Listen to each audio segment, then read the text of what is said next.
Hello welcome to రాణి వంటలు. ఈరోజు మనము శనగపప్పు హల్వా చేసుకోబోతున్నామండి. శనగపప్పును 3 టైమ్స్ కడిగి పెట్టుకోవాలి. కడిగి పెట్టుకున్నది కుక్కర్లో పెట్టుకుంటే దాన్ని తొందరగా 3 విజిల్స్ వస్తే ఉడికిపోతుంది. కొన్ని వాటర్ వేసుకొని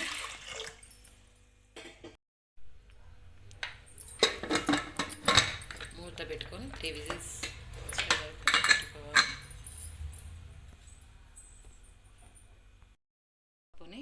మిక్సీకి వేసుకోవాలి. మనము నెయ్యి వేసుకోవాలి. జీడిపప్పు బాదం పప్పు వేయాలి.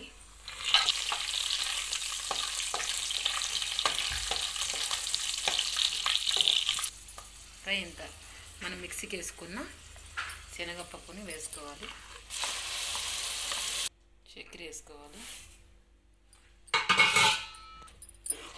మనము చక్కెర వేసుకున్న తర్వాత సిమ్లో పెట్టుకొని బాగా కలుపుకోవాలి.